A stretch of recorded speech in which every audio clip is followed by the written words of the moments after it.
Well, Doug, it is another episode of Sound Advice. You know, I, as a radio person, project fairly loudly in a general sense. I mean, just even if I wasn't on the microphone, I still would talk kind of loud. Mm-hmm. But I know when I do trivia and I help host trivia and stuff like that, we have microphones. Mm-hmm. I probably don't need to necessarily use those microphones because I can talk louder, but that's not going to get everybody in the crowd. They're not always going to get the questions. Right. So it's important to, even if you don't like the way that your voice maybe sounds on the mic, to use it. Yeah, you know, referencing, I had an experience recently with a meeting that I went to, and it was a fairly diverse group of people, you know, some folks younger than me, several folks older, and it was in a meeting room basically that was probably, 30 by 50. I mean, it was a good sized room. People were sitting kind of spread out around that room on different tables, and the folks that were presenting at the meeting had access to a microphone, had speakers and everything, but as often happens, the first person that went up to talk said, I don't really need to use this, do I? You can hear me in the back, can't you? And that's, as an audiologist, one of the worst things that I want to hear when people say. Right. And,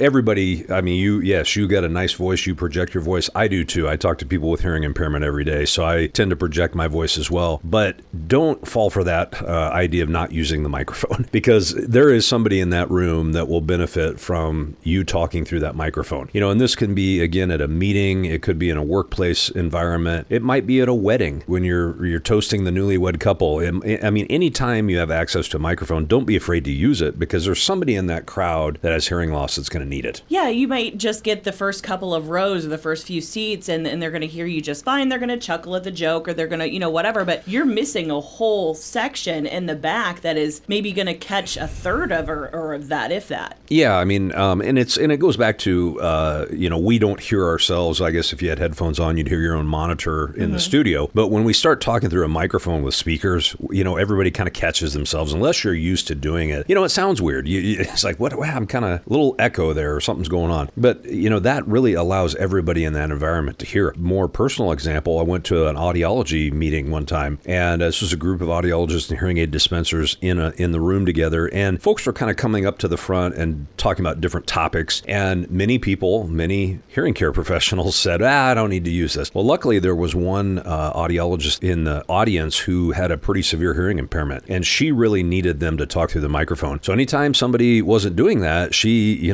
piped up and said, hey, microphone, and I think folks in the audience, hearing care professionals, were annoyed by that a little bit. But in reality, she needed to advocate for herself, and we needed to be using the microphone. Yeah, you're doing them a disservice if you don't use that. Exactly. And they're missing out on what you're trying to tell them and what you're trying to teach them. So definitely use those microphones when you're in that situation. And I know we're going to be expanding a little bit more in our next episode on the loop. So we'll talk a little bit more about that coming up next Thursday. But really looking forward to telling folks about that and how that is going to be able to be used and how it is being used currently. Yeah, advocacy for, accommodations for people with hearing loss is really important. Absolutely. So if they want to contact you, Doug, they got a couple different ways to do that, even just to get their baseline, to chat with you about that. You got your Facebook, and you've got a phone number. Yep, they can call us in Carroll 792-5933. You've been listening to Sound Advice with Doug Leonard from Audiological Services of Iowa.